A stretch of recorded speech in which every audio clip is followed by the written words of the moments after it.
Anormal, pues aquí.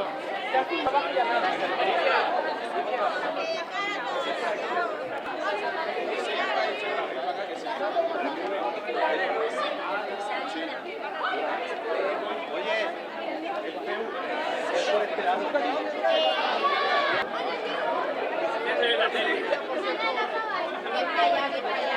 Pero espérate que venga ya lo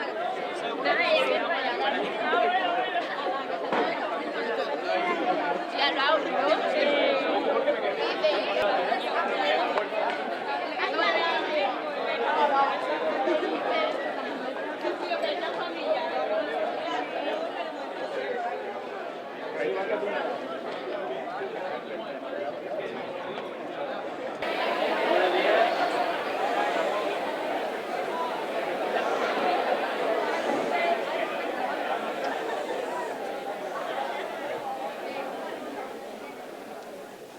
Buenos días, mi nombre es José Antonio Lozano, le hablo en nombre de la FED, la Fundación Estudios Médicos, que es el organismo responsable de la organización de este acto. En primer lugar, muchas gracias por la asistencia a los profesores y alumnos del Instituto Eduardo Linares, del Colegio CEU San Pablo, del Instituto de IES José Planes, del licenciado Cascales, Salvador Sandoval, Florida Blanca, Vega del Tade e Infante Don Juan Manuel. A los alumnos y a los profesores. Los profesores ahora por falta quizá perspectiva. Dentro de unos años veréis y reconoceréis el gran valor que tiene su actividad en vuestra formación. La Fundación de Estudios Médicos es un organismo de iniciativa privada nacida como consecuencia de la preocupación de los ciudadanos. ¿Preocupación por qué? Pues preocupación por la ciencia. La ciencia y la tecnología se ve que actualmente son los principales motores de la transformación y el desarrollo de la humanidad. De tal modo que los países que apuestan por la ciencia y la tecnología son los pioneros y sin duda serán los que alcanzarán las mejores metas de desarrollo y de bienestar para su pueblo. En España sucede una cosa rara. Pues habéis sido testigos hace pocos días de que ha habido un cambio de gobierno. Durante 2 días las televisiones han estado sin parar con las declaraciones de todos los políticos, de todo tipo de color, de otro, etc. ¿Habéis escuchado la palabra ciencia? Yo no la he hecho, yo no recuerdo haberla escuchado.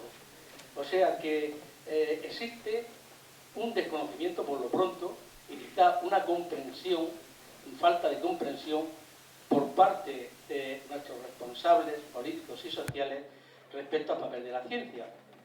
Muchas veces se ha dicho que los españoles no estaban destinados a la ciencia, pero eso es mentira, totalmente mentira, y lo demuestran a diario los jóvenes que triunfan cuando van a cualquier sitio en el extranjero o incluso en propia España. Y la calidad de la ciencia que se hace en España es bastante buena. Desde luego los indicadores internacionales por encima de otras medias, de otras muchas actividades. Y si la ciencia es la que de verdad puede transformar la sociedad, ¿por qué no apostar por la ciencia? Bueno, pues esa fue la preocupación que llevó a la creación de la Fundación de Estudios Médicos por la misión de modestamente intentar divulgar la ciencia entre la población e intentar incentivar las vocaciones científicas entre los jóvenes. El acto de hoy es un ejemplo de esto último. Todos los años intentamos que todos los estudiantes de la región de Murcia puedan ponerse en contacto con un destacadísimo de los principales científicos que existen en España o incluso internacionales. Han venido a veces incluso algún premio Nobel de extranjero. ¿Y para qué? Para que el contacto con la ciencia no sea solamente el teórico a través de los libros de texto, de las lecciones, etcétera, sino que sea el directo, con las personas que hacen la ciencia de verdad y que son verdaderas conocedoras del tema. Y entonces hoy tenemos una gran suerte. Tenemos la gran suerte de tener entre nosotros al profesor César Nombela. El profesor César Nombela no solamente es un gran científico, sino que es posiblemente una de las personas que conoce mejor la ciencia en España y que ha tenido un conocimiento directo mayor de ella. Yo no voy a hacer una presentación al uso respecto a publicaciones, méritos, etcétera, del profesor Nombela. Sí les recomiendo que consulten la web de la Fundación, que es la web de la Universidad de Murcia, www.um.es, que es la Universidad de Murcia, /la fe. Entonces, allí podrán encontrar, respecto al profesor Nombela, nuestro conferenciante de hoy, pues numerosa información, el artículo que le dedican en Wikipedia, el resumen de su currículum, un acceso a su blog que se llama A Ciencia y Conciencia, un acceso a la web de la Fundación Carmen y Severo Ochoa, de la cual es presidente por designación directa, por deseo directo de don Severo Ochoa, un videoblog del rector, una interesante contribución científica que hizo con motivo de su discurso de entrada como académico de número en la Real Academia de Farmacia, una reseña de los trabajos científicos que ha realizado los 2 últimos años, que es impresionante, con publicaciones científicas en las mejores revistas internacionales, y varias entrevistas que le han realizado, algunos vídeos. Incluso una entrevista, esta fue en radio, en Onda Cero, que el título nada más lo dice todo. Necesitamos un segundo despegue en investigación en ciencia y tecnología. Además de ser un gran científico, de haber tenido responsabilidades importantísimas en la ciencia en España, como la de ser presidente del Consejo Superior de Investigaciones Científicas, también ha realizado una importante labor divulgativa. Y todo ello tenemos hoy la oportunidad de escucharlo de su protagonista. Y además nos va a hablar de un tema fascinante.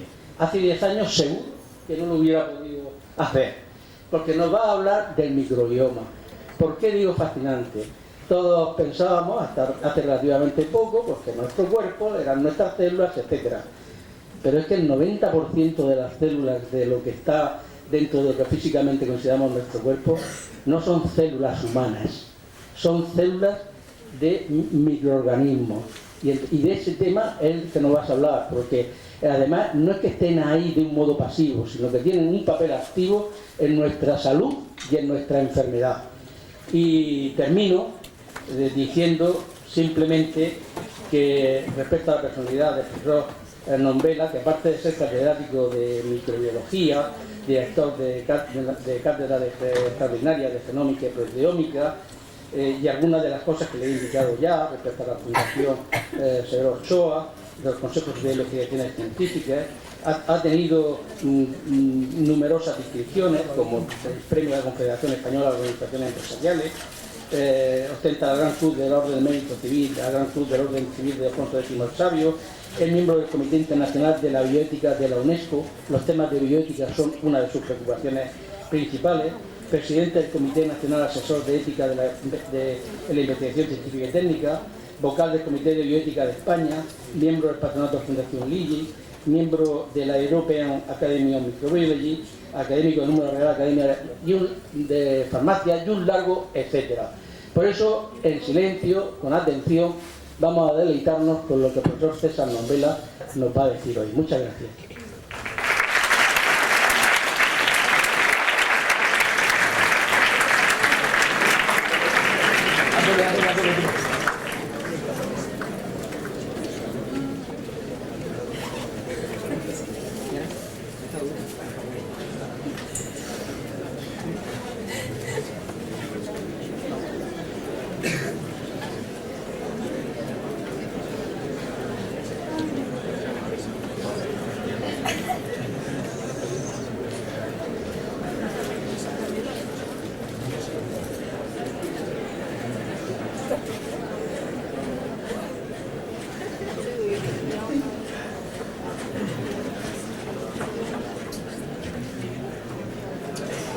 No te dejo cuando me quedas de que es intenso.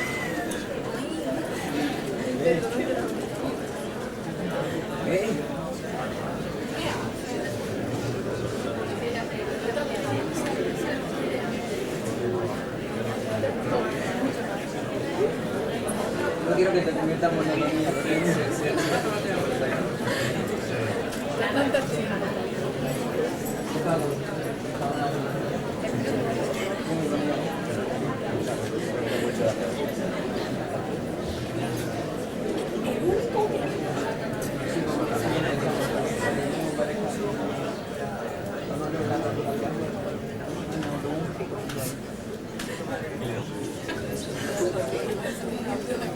Para nosotros no. No, mentira. Solo la damos.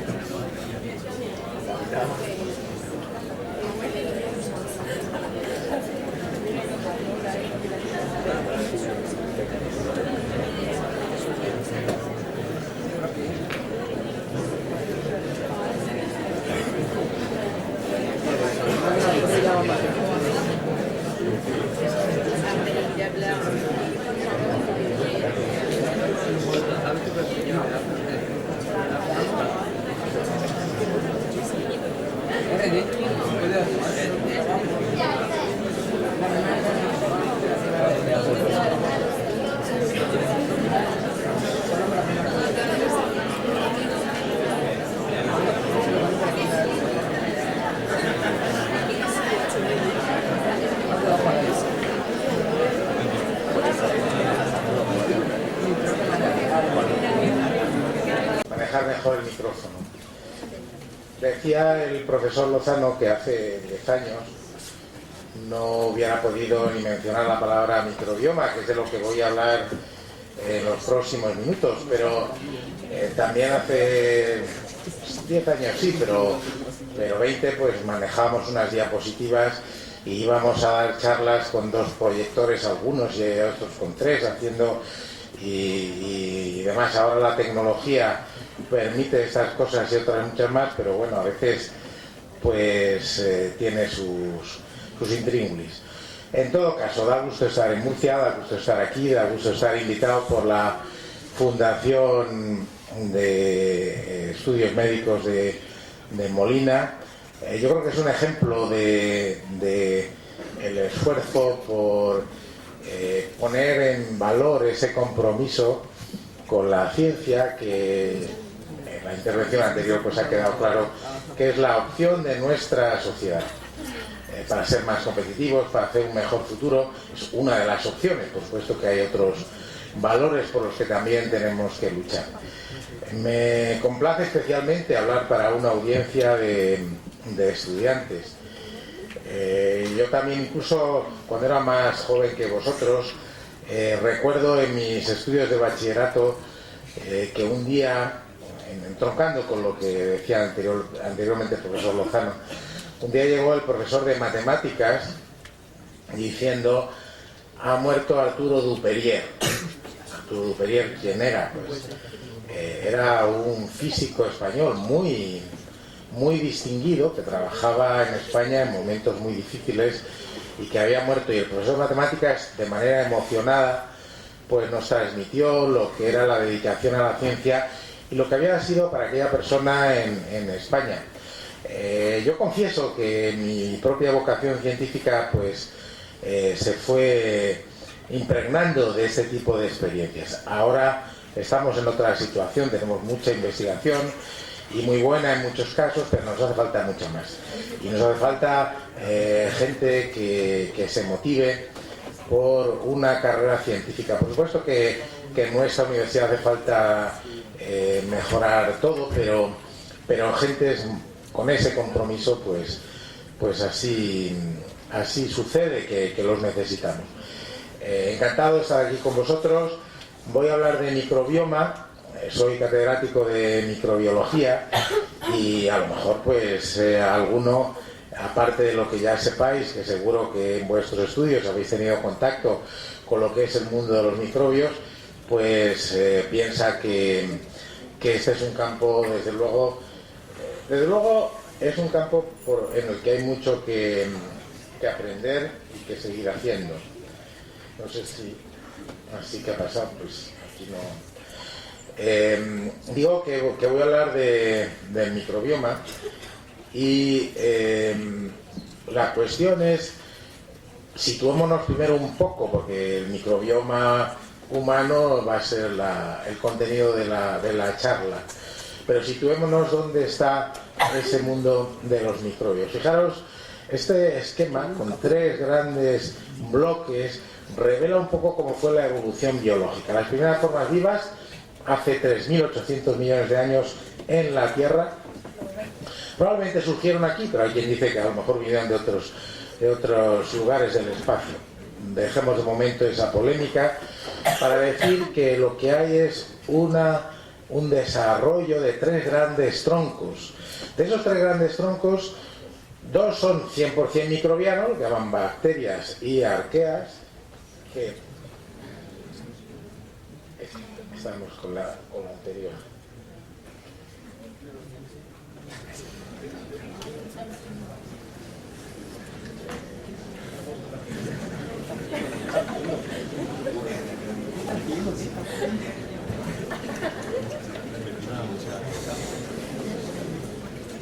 Porque no se me con la grande.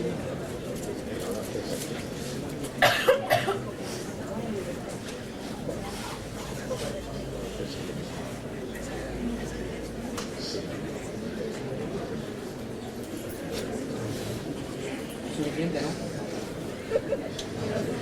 Sí, pues decía, esos 3 grandes bloques, el que vemos en amarillo y el que vemos en azul, son bacterias y arqueas, que son un tipo de bacterias especial descubierto hace ya algunos años.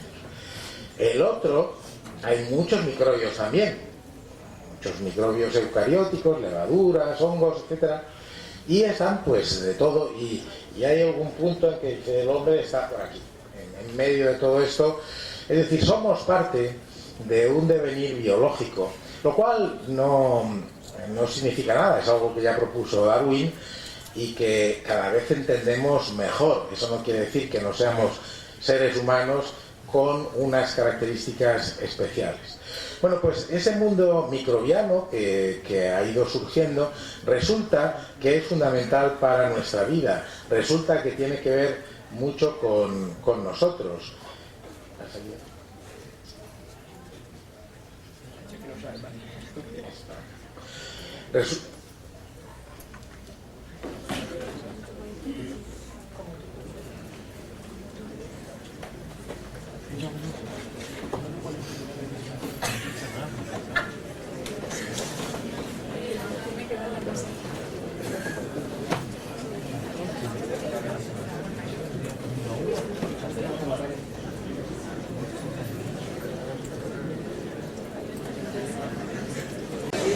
Bueno, vamos a retomar. Yo estaba hablando de ese mundo microbiano que, a pesar de que no lo vemos a simple vista, pues tiene toda una variedad de procesos, de funciones y demás, y que es tan esencial para nuestra vida. Este esquema pues vendría a decir que las bacterias no son simplemente, como algunos dicen, un bichito pequeño y demás, de forma más o menos alargada o redonda. Hay todo este conjunto de posibilidades, hay todo un conjunto de procesos que definen cómo esas células crecen, cómo se desarrollan, y sabemos mucho, pero claro, nos falta todavía muchísimo por saber. Hay bacterias que tienen formas espirales. Entender todo eso está llevando mucho esfuerzo científico, pero realmente da claves de lo que es la vida, no solo de lo que es la vida microbiana. Entonces, resulta que la vida microbiana representa la mayor parte de la biosfera, pero esa mayor parte no creáis que es bueno, pues solo en el 40, no, los microbios representan el 90% de los seres vivos que existen en la biosfera. Y ese 90%, bueno, si resulta que los vegetales suponen mucho, si es el 90% si descontamos lo que es la celulosa como material inerte, si contamos la celulosa, pues todavía es el 60%. ¿Y qué conocemos?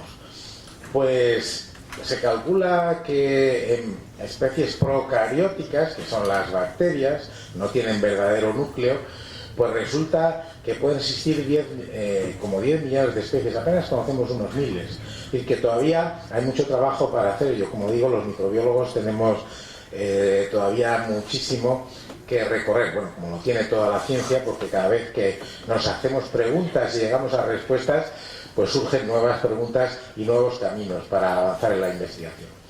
Y por supuesto que esta vida microbiana coloniza todo tipo de ambientes, la tierra, el suelo, el aire, en profundidades enormes del suelo o profundidades mucho más grandes de los mares, pues hay vida microbiana.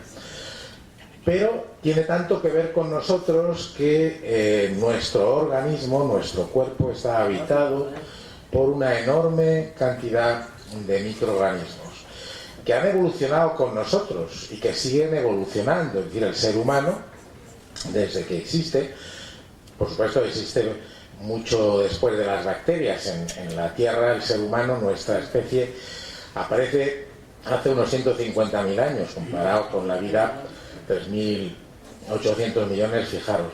Bueno, pues esa microbiota que vive con nosotros la hemos empezado a entender hace no muchos años. La microbiología como ciencia pues surge, aunque un poco antes hay evidencias, pero surge en el siglo XIX.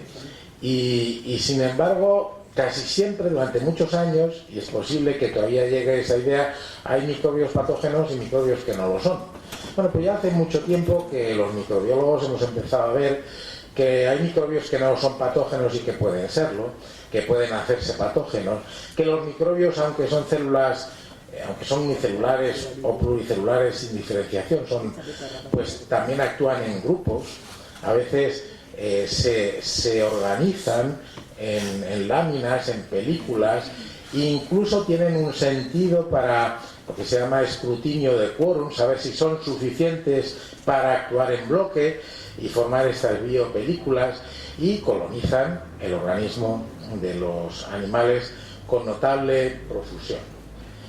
Bueno, pues eso es lo que ha hecho que desde hace no muchos años hablemos de microbiota. Ya hablábamos, microbios que viven en el organismo humano, pero hablemos de microbioma, porque los estudios de genomas, poder secuenciar genes, ya sabéis, seguro que os han explicado muchas veces la estructura del ADN y cómo eso se puede conocer en todo lo que es el detalle de su secuencia.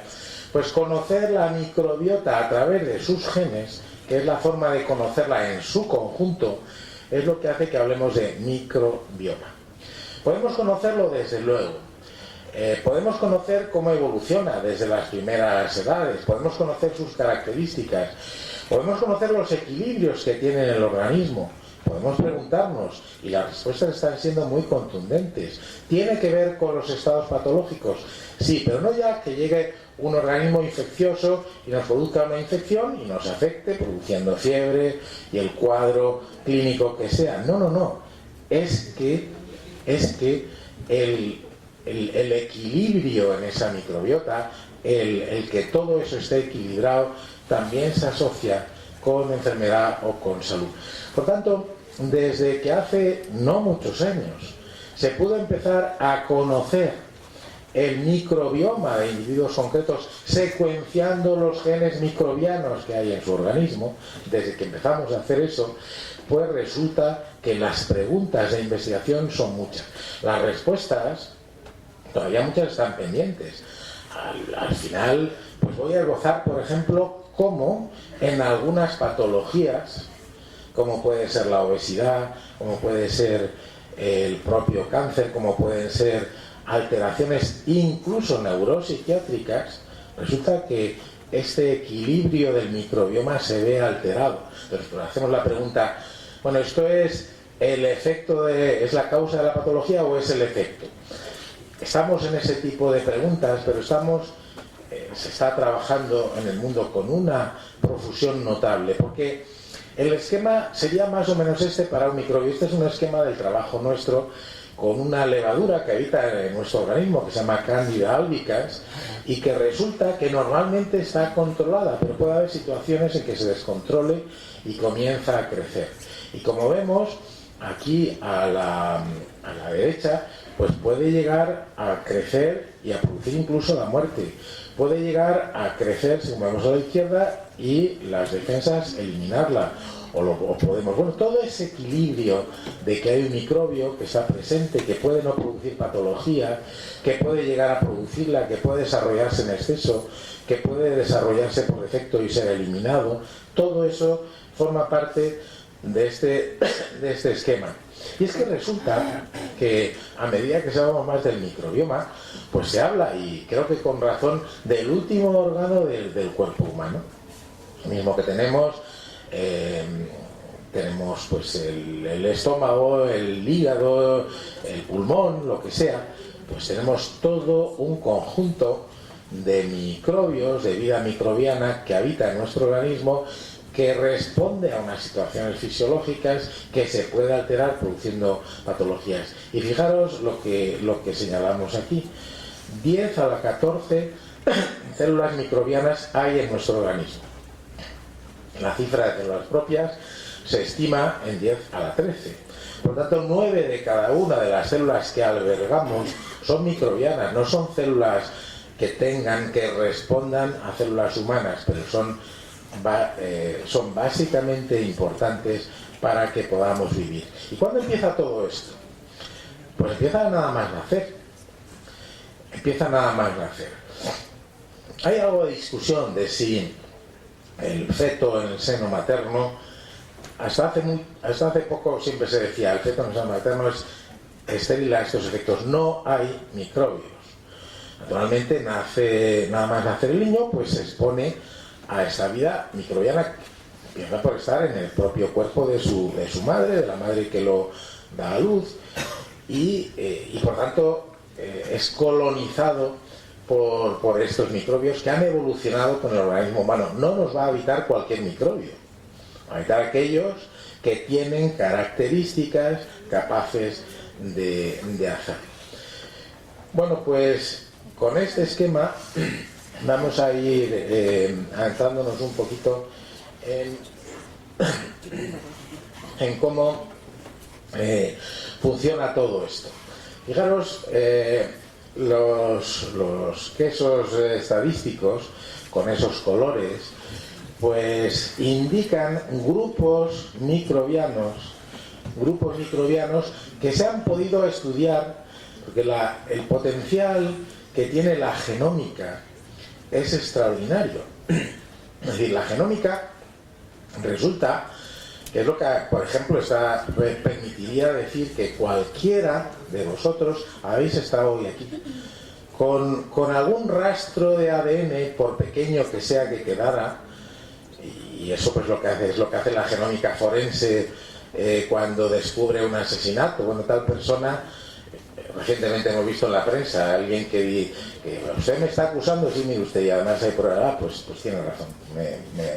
Me estoy refiriendo a ese brasileño que asesinó de una forma tremenda a ciertas personas. Bueno, pues ese rastro génico también lo vemos con los microbios. Entonces, resulta que podemos saber grandes grupos y luego, si concretamos más, llegar a especies.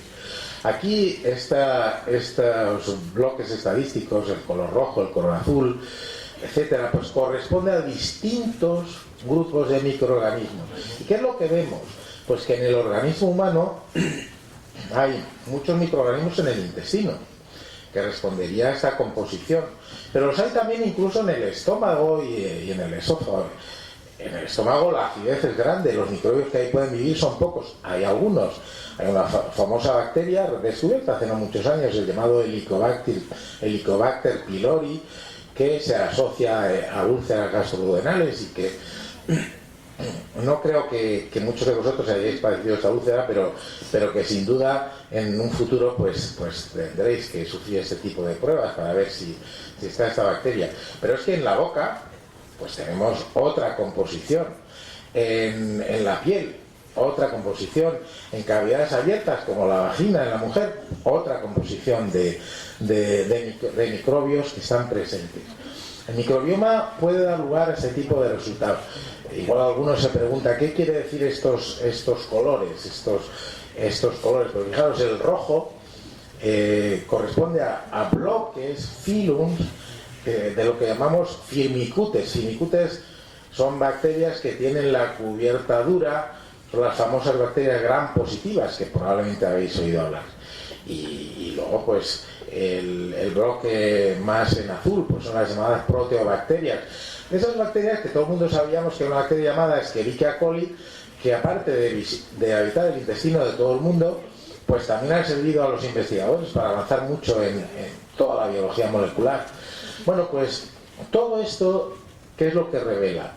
En primer lugar, que la composición de la microbiota en las distintas superficies y cavidades de nuestro organismo varía, que la dotación genética, porque el microbioma nos permite no solo saber que corresponde a esta especie, nos permite saber qué capacidades metabólicas tiene y preguntarnos si eso contribuye en nuestro organismo. Y todo eso, todo ese esquema es lo que empezamos a conocer en su conjunto.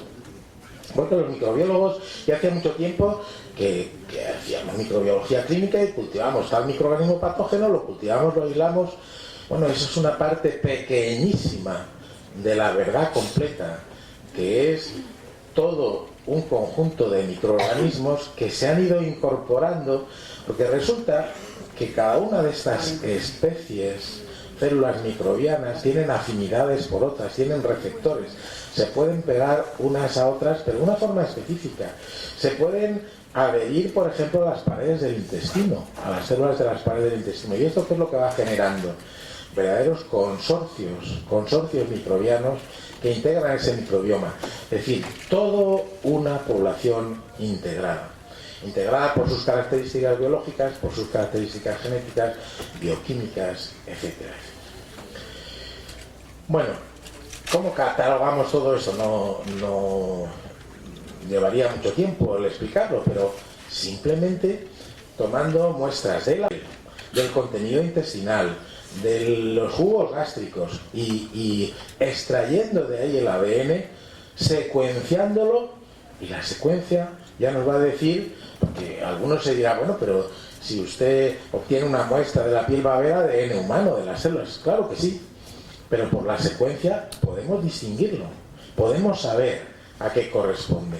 Entonces podemos catalogar este microbioma en todos estos grandes grupos de firmicutes, proteobacterias, lactobacilos, etcétera, todo ese conjunto que de repente empezamos a tener una información que se nos revela diariamente. Diariamente salen muchas publicaciones nuevas en muchas revistas sobre microbioma, porque es un tema que está continuamente aportando nueva información y nuevos datos. ¿Y qué destilamos de todo esto? Pues que de los genes que determinamos, resulta que podemos saber algo de lo que las especies hacen. Este estudio de ver los genes y deducir qué especies o qué grupos de especies hay es lo que se llama metagenómica, es decir, a partir de información genómica de genes, ir más allá en las conclusiones. Bueno, pues estudios de este estilo que yo recojo aquí, por ejemplo, muestras fecales de heces de muchos individuos, pues se han podido secuenciar y deducir muchas cosas. Y entonces, conclusiones así de valor general. La mayor parte de ese microbioma es bacteriano, pero va a haber también hongos y desde luego va a haber virus que están todavía mucho menos estudiados en el microbioma. El contenido intestinal es desde luego el ambiente de mayor profusión de vida microbiana y de mayor influencia, porque está en el tracto intestinal, un tracto abierto, pero que realmente está en comunicación con el organismo. Desde la mucosa intestinal hay un envío de señales de un lado a otro. ¿Hay algunos que predominan? Pues resulta que hay unas 57 especies bacterianas, porque ahora ya nos concentramos en las bacterias, que son las más abundantes y que estarían en el 90% de los individuos. Es decir, ¿todo el mundo tiene esas 57? No. ¿Todo el mundo las tiene en las mismas proporciones? Mucho menos. En alguna especie puede estar en proporciones 100 veces más que en otros individuos. Por eso, esto da idea de la complejidad de lo que queremos estudiar. Porque decimos, esto tiene la función de un órgano. Sí, pero su composición es variada. Su composición es variada. ¿Qué es lo que más abunda? Pues de estos dos filums, de estos dos grupos filogenéticos bacterianos, que están integrados por muchas especies, hay uno, los nombres son muy especiales y ahora los manejamos mucho: Bacteroidetes y Firmicutes. Los bacteroidetes son gram negativos, anaerobios, que solo pueden vivir en ausencia de oxígeno, abundan en el intestino, y los firmicutes son gram positivos, y muchos de ellos pueden hasta formar esporas. Bueno, entonces tenemos que el microbioma es algo versátil. La función la hacen un conjunto y la hace el conjunto, y ese conjunto puede variar en su composición. Naturalmente, para entender todo lo que esto significa, pues una de las exploraciones es comparar el microbioma de mucha gente, y los estudios diversos lo están haciendo así. Pero se puede ya destilar alguna información. Hay un genoma microbiano mínimo, que sería el mínimo de genes que permite a cada bacteria formar parte de ese microbioma. Y hay un metagenoma microbiano mínimo, que es todavía más importante, porque como unas colaboran con otras, pues digamos que todo ese conjunto de genes que lo vamos a encontrar siempre. Luego resulta que tal gen concreto que forma parte de ese metagenoma mínimo, pues en un caso lo aportan unas especies y en otro otras, y sus proporciones varían lo mismo, pero ahí encontramos cosas muy importantes. Por ejemplo,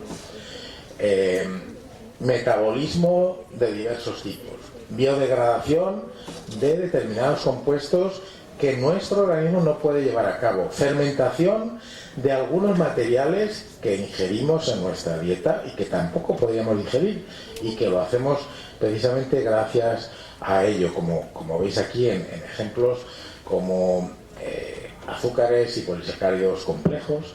Todo este metagenoma, es decir, los genes que aportan las especies microbianas, actúan de una forma consorciada, y de que eso funcione bien, no ya de las proporciones que pueden variar y mucho, pero de que eso funcione bien, pues resulta que depende el equilibrio y una situación fisiológica adecuada.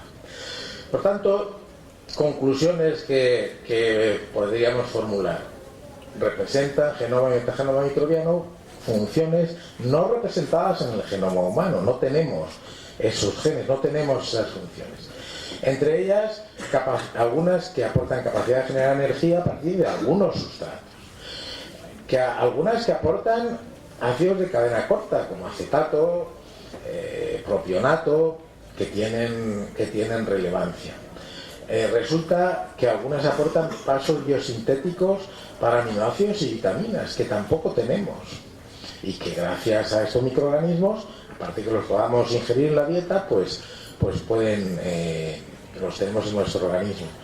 Otras aportan compuestos de lo que se llama xenobióticos, compuestos que serían tóxicos, que están presentes y que gracias a estos microorganismos nuestro organismo se deshace de todo ello. De aquí podemos ya llegar a conclusiones. Naturalmente, si se altera todo esto, tenemos alteración, podemos tener patología. Ahora, la pregunta que algunos todos querríamos saber, bueno, pues qué enfermedades y cómo son esas alteraciones, porque si resulta que dependen de una presencia de determinados microbios y esa alteración en su presencia es patológica, empleemos microbios para corregirla y estaremos tratando enfermedades. Bueno, este desideratum de decir, gracias a ese conocimiento podemos diagnosticar patologías y corregirlas, todavía tiene un muy largo recorrido. Tiene un recorrido que nos sigue haciendo preguntarnos, porque, claro, si decimos, resulta que tal problema patológico se debe a una alteración en el microbioma, hombre, ¿esa alteración es realmente la que causa la patología, o es el efecto, o hay algo de las dos? En todo eso es en donde se está. Los estudios nos siguen revelando, por ejemplo, en qué lugares, intestino, piel, vagina, cavidad oral, en qué lugares hay funciones concretas y cuáles son las rutas microbianas asociadas a esa función. Desde luego, en el contenido intestinal, en esto que nos aparece en ese color lila, pues tenemos capacidades fermentativas, tenemos capacidades biosintéticas, incluso los microbios aportan, por ejemplo, sustancias como el lipopolisacárido que contribuyen fundamentalmente a la madurez inmunitaria. Nuestro sistema inmunitario, las células que nos defienden, las células que distinguen lo propio de lo ajeno, pues tienen que ser estimuladas adecuadamente. Y eso a eso contribuye también. ¿Qué es lo que pasa? No sé si alguien se lo ha preguntado, apareció en alguna diapositiva anterior, pero no lo comenté. Alguien se ha preguntado, ¿puede haber un animal que viva sin ni un solo microbio en su organismo? ¿Alguien se ha hecho esa pregunta? La respuesta es sí. Podemos criar animales, podríamos criar seres humanos, pero ese experimento sería totalmente inaceptable, pero podemos criar animales en un ambiente estéril donde no hay microbios, totalmente aislados. ¿Qué pasa si luego le sacamos a ese ratoncito que hemos criado en el laboratorio, que se ha hecho y que no tiene microbios? ¿Qué pasa si luego le sacamos al ambiente y llegan los microbios enseguida? Pues que ese ratón no tiene defensas, es totalmente inmaduro desde el punto de vista inmunitario, porque esa es otra de las funciones fundamentales. Entonces, bueno, tenemos esfuerzo por aquí. Otra pregunta que se están haciendo los investigadores y del cual cada vez hay más datos es: ¿esa microbiota es igual siempre desde que nacemos? ¿Esa microbiota es la misma en Europa que en determinados lugares, otros lugares del mundo, en Europa, en Asia, la gente que vive allí? ¿Esa microbiota es lo mismo quienes se alimentan con una alimentación normal o quienes son vegetarianos? Todo eso, ¿qué es lo que nos va dando también? Pues unas claves. En primer lugar, con la edad.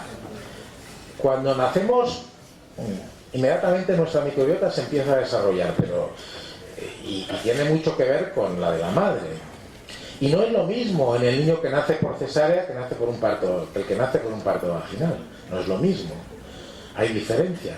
Por eso tarda como un par de años en estabilizarse, pero luego se estabiliza y va cambiando. No es lo mismo en la edad adulta que en la vejez. Aquí hay algunos datos. Por ejemplo, al principio son la mayor parte de bifidobacterias, estas que muchas veces también están en el yogur y en las leches fermentadas. En la edad adulta, pues estas serían algunas proporciones. En la gente mayor se incrementan los bacteroidetes, disminuyen las bifidobacterias, pero es que diferencias también las hay entre pues, en comparaciones que se han hecho chinos frente a americanos, gentes del sur del sur de Europa frente al norte, etcétera. Es decir, hay una adaptación. Por eso tenemos que entender el microbioma como conjunto, y las alteraciones no son en las proporciones que puede ser absolutamente irrelevante. Y yo tengo 30% de tal especie más que tal otra persona, eso no es relevante. Lo que sí es relevante es ese funcionamiento del conjunto. Y bueno, algo fundamental que está ocupándonos también, entender cómo ese microbioma estimula nuestra madurez inmunitaria. Nuestro organismo madura desde el punto de vista inmunitario. No tengo mucho tiempo, pero hay bacterias que estimulan determinados tipos de células del sistema inmunitario, las llamadas células T. Otras estimulan otras. Y todo eso acaba siendo fundamental dentro de esquemas como de ese tipo, en lo que se demuestra que ha habido una coevolución entre los microbios y el hombre en la adaptación de su inmunidad, de su madurez inmunitaria. Y entonces, bueno, ya voy a ir terminando. ¿Qué pasa con la patología? Porque fijaros, si ya sabíamos desde hace tiempo en esa clasificación que ya está totalmente superada, microbios patógenos y microbios no patógenos. Y resulta que entre esos microbios patógenos, descritos como patógenos, cuando vemos el microbioma, resulta que en situaciones de normalidad hay algunas especies en nuestro organismo. Entonces, ¿qué tiene todo esto que ver con la salud y demás? Pues voy a pasar de aquí para decir que el conocimiento del microbioma y la dieta nos está empezando a aproximar a conocer, en primer lugar, si tenemos riesgo de algún tipo de problemas, de algún tipo de enfermedades. En segundo lugar, incluso a diagnosticar. En tercer lugar, incluso a formular terapias y de luego a plantear una nutrición más adecuada. Todo este conjunto de circunstancias que tenemos aquí en este esquema forman parte de la información. Y terminaré refiriéndome a esos aspectos relacionados con la patología a los que me refería hace un momento. Por ejemplo, se ha hecho estudios de microbioma de personas obesas y de personas que no lo son, de personas delgadas. Ya sabéis que en todo esto hay toda una gradación de índices de masa corporal y demás, pero arroja algún dato la comparación, porque estudios se han publicado muchos y podemos hacer esos metaanálisis que permitan sacar conclusiones de ese conjunto, que es lo que hacen los metaanálisis. Pues bueno, resulta que en obesos hay proporciones más bajas de algunos de estos grupos. Conclusión: ¿por no tener esas bacterias son obesos? No hay tal. Lo que de momento estamos viendo es que efectivamente hay diferencias. Y resulta además que, porque en la experimentación y en microbioma ahora esto se lleva muchísimo, en la experimentación que se está haciendo, es trasvasar a modelos de experimentación animal, por ejemplo en ratón. Hay estudios con ratones obesos, con ratones delgados. Podemos, por ejemplo, trasplantar la microbiota de personas delgadas a ratones obesos. Sí. ¿Y se corrige la obesidad? Pues en parte. Actualmente ahí tenemos un resultado prometedor. Pero de momento, este tipo de datos hay que tomarlos como indicaciones de una cierta asociación. Lo hay con obesidad. Aquí tendríamos, por ejemplo, en obesos, cuál sería la composición frente a delgados, las poblaciones que se incrementan en obesos frente a las poblaciones que se incrementan en delgados. Es un estudio más. Otros tipos de patologías, por ejemplo, patologías metabólicas. Pues resulta que también a veces la patología se asocia en concreto a la diabetes, y también hay diferencias. La diabetes, ya sabéis que hay fundamentalmente dos tipos. Los expertos llegan, incluso hay síntomas, pero la diabetes tipo 1, las personas que tienen una deficiencia en insulina y por tanto no tienen esa función, necesitan para vivir, se les puede corregir con la insulina como fármaco, o las personas que la desarrollan en edades más adultas con la diabetes tipo 2, que suele estar más asociada a edades determinadas y a otros problemas metabólicos como es la obesidad. Bueno, pues en este caso la microbiota parece ser que opera por una vía de señales que se transmiten, moléculas que producen esos microbios, se transmiten a través de la mucosa intestinal, pasan al interior del organismo y pueden afectar a otros sistemas como el llamado sistema endocannabinoide, que activa o puede activar la adipogénesis, la génesis de grasa, etcétera, etcétera. Estamos empezando a conocer conexiones de ese tipo. De momento, comparando sanos y enfermos, o a sanos y afectados, en su microbiota, y a partir de ahí tratando de sacar conclusiones. Aquí tengo algunos datos también de abundancias relativas de un conjunto de especies hasta 156, que permite diferenciar un microbioma asociado a colitis ulcerosa y a enfermedad de Crohn, dos problemas intestinales que son verdaderamente muy serios cuando se producen. ¿Qué era de pensar que tuviera que ver algo microbioma? Porque son problemas fundamentalmente intestinales. Bueno, pues se correlacionan de esa manera. De momento, trasladamos esto a un modelo de ratón y pasa lo mismo. Y una pregunta que cuando se empezó a formular, bueno, algunos dijeron, ¿también el sistema nervioso central? ¿También el cerebro? El cerebro, desde luego, si en nuestro cerebro hay un microbio, lo tenemos claro, es una infección tremenda y eso puede ser absolutamente fatal. Pero los microbios de nuestro cuerpo, y en especial los del intestino, pueden tener que ver con el sistema nervioso central, pueden tener que ver con el cerebro, pueden tener que ver incluso con su propio desarrollo. Pues de nuevo un camino para profundizar nada más. Resumo aquí algunos datos que igual dentro de unos años contamos conclusiones más claras. Pero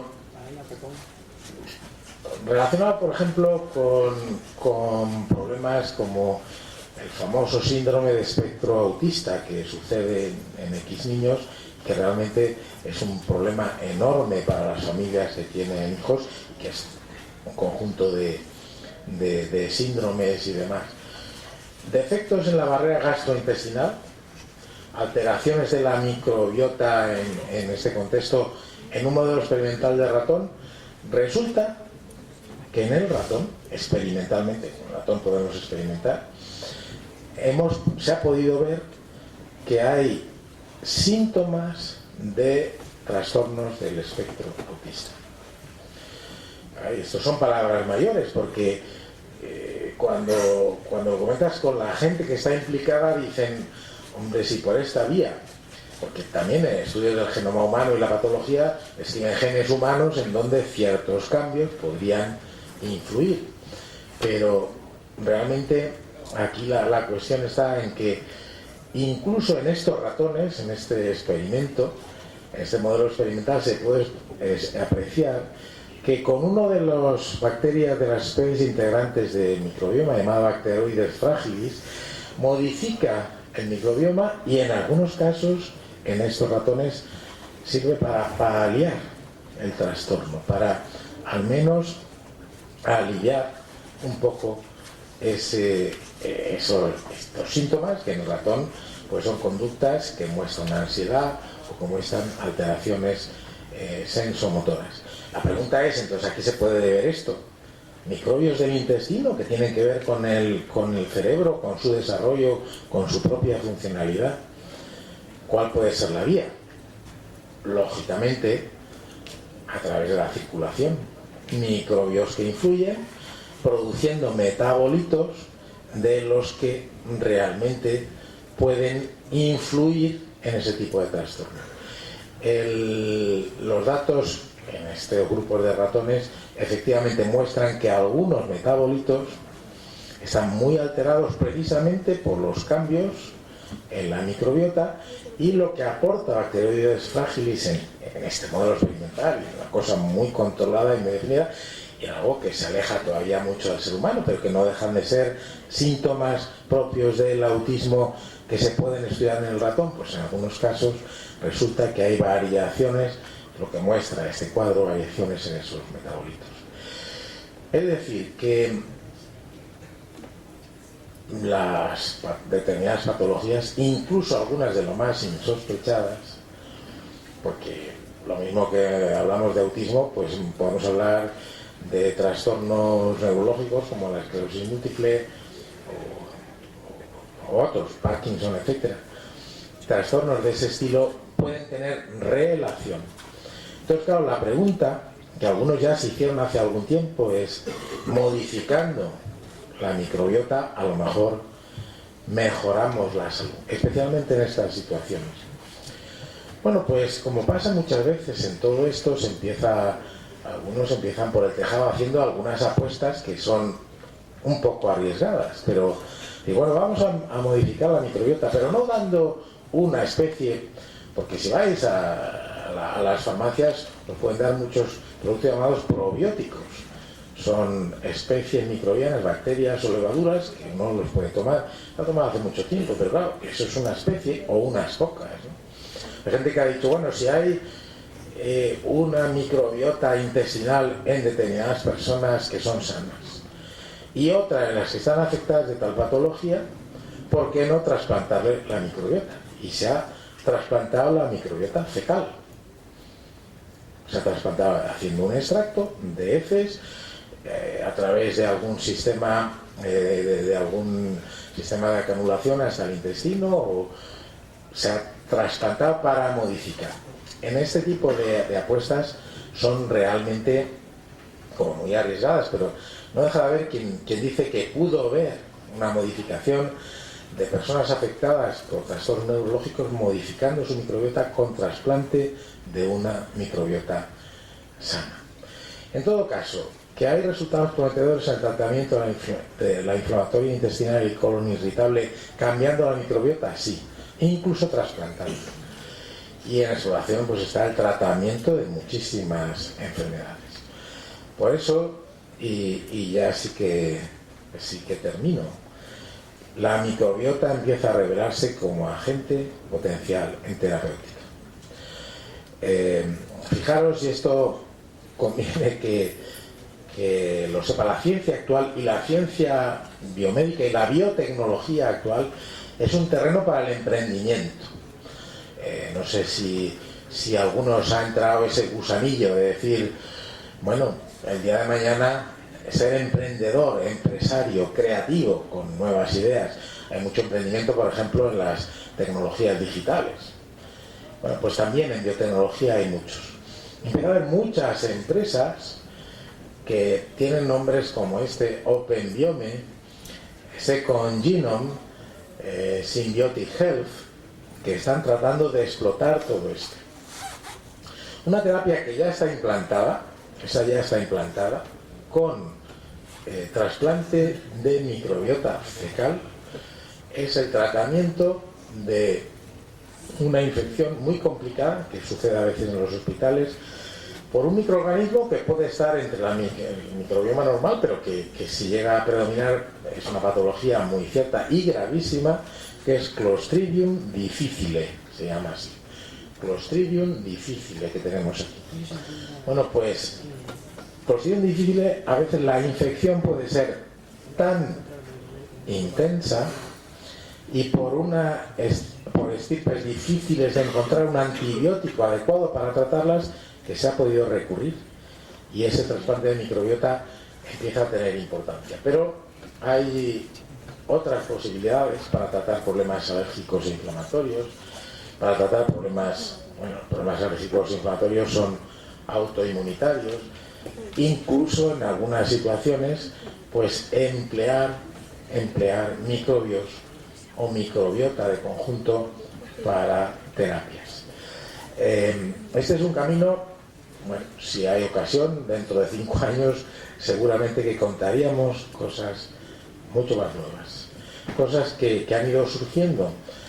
Al fin y al cabo, la microbiota, como su alteración conduce a patologías, o hay patologías asociadas a su alteración, puede ser un factor para corregir esos desequilibrios, para corregir esas alteraciones que acaban produciendo trastornos. En definitiva, hemos comentado de un terreno. Yo llevo muchos años dando clases de microbiología y la palabra microbioma pues apenas la hemos empezado a manejar hace relativamente poco, pero nos va a acompañar porque culmina lo que es el conocimiento de la relación de los microbios con el hombre, que no es ni de infección necesariamente y enfermedad, que no es tampoco necesariamente de coexistencia pacífica, que es de equilibrio, y ese equilibrio resulta fundamental. La genómica y la metagenómica nos permite establecer ese rastro con una precisión tan enorme. Yo hablaba ayer en Molina de Segura del genoma humano, y que podemos determinar el genoma humano cada vez con menos coste y con más detalle, bueno, pues el microbioma humano también ya se determina con toda facilidad en muchos casos y podrá ser una prueba de rutina para muchos diagnósticos y tratamientos de enfermedades. Y muchas gracias por vuestra atención.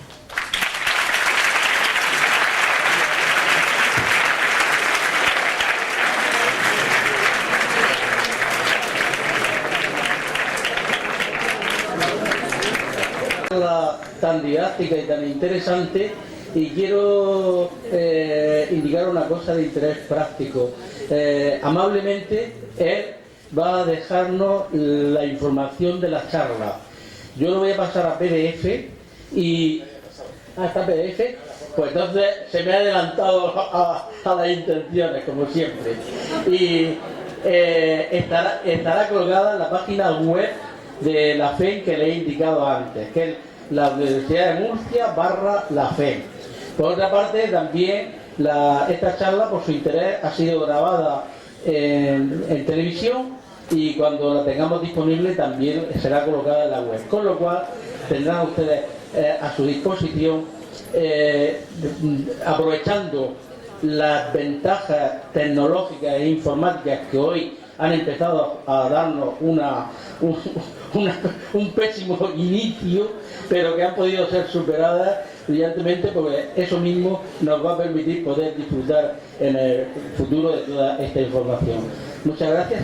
La pregunta que hemos dicho, vamos a ver. Sí.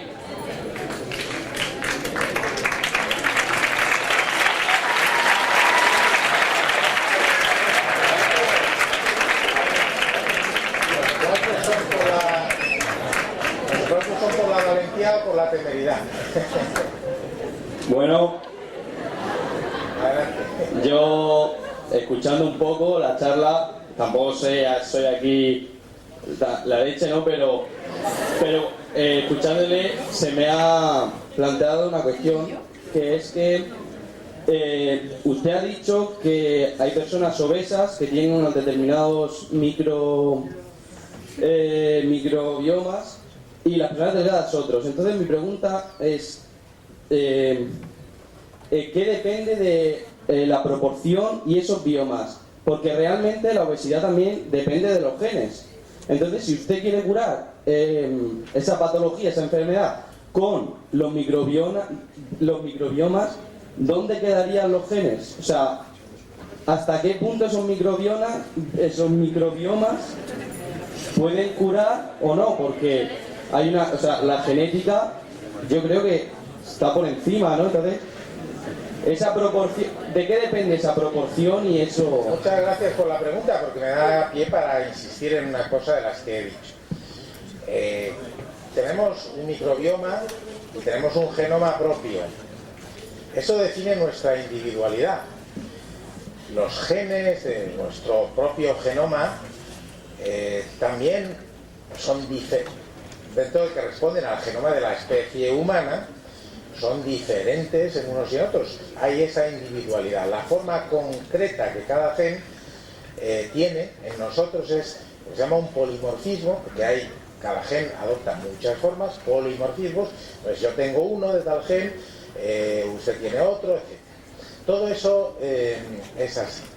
Y el microbioma pues tiene también mucho de individualidad. Sí, espero que haya quedado claro que está compuesto por un conjunto de especies y que puede variar mucho sus proporciones, pero que lo importante no son las proporciones de cada una, sino el conjunto, cómo funciona el conjunto. Entonces, ¿con qué nos encontramos? Con que efectivamente, si se hacen estudios de genoma humano en obesos, pues se pueden encontrar algunos polimorfismos dentro de nuestro genoma que podrían influir. Y si se hacen estudios de los microbiomas en obesos, también encontramos diferencias con los no obesos, con los que son delgados. Entendiendo que también hablar de obeso o delgado ya está claro que hay toda una gradación, índices de masa corporal, etc. ¿Qué es lo definitivo? Ni lo uno ni lo otro. Es decir, es muy probable que con intervenciones en el microbioma podamos contribuir a corregir en parte la obesidad, a corregir todo lo que activa, todo aquello en lo que influye en mi microbioma o nuestra microbiota, en fomentar un metabolismo que conduce a la acumulación de grasa, etcétera, etcétera, pero también los genes propios pues podrán ser a lo mejor modulados a través de la alimentación y demás. Estamos hablando de, cuando hablamos de genomas, cuando hablamos de microbiomas, cuando hablamos de todo lo que termina en oma, y ahora todo termina en oma, porque hay gente que dice, no me hables solo de mi genoma, de mi microbioma, háblame de mi ambioma. ¿Y cuál es el ambioma? Pues el sitio donde vivo, el clima, la alimentación que recibo, la temperatura a las que vivo, las costumbres que tengo, todo eso influye, todo ese conjunto. Lo interesante de la ciencia biomédica actual es que podemos empezar a analizar esos factores en su conjunto. Porque claro, cuando se han hecho estudios del genoma humano relacionados con la obesidad, no se ha encontrado un gen. Se han descrito a lo mejor varias docenas de genes que podrían asociarse. ¿Por qué? Porque vemos algún polimorfismo en los obesos que no se ven en los sanos, o que estadísticamente está más representado en los obesos que en los sanos. Estadísticamente habrá que seguir depurando todo ese dato. La multifactorialidad está ahí. Pero lo interesante, claro, que surge a partir de estudios de microbioma, es en primer lugar profundizar con cierta sencillez dentro de la complejidad de lo que analizamos y plantear intervenciones terapéuticas que se unirán a las otras.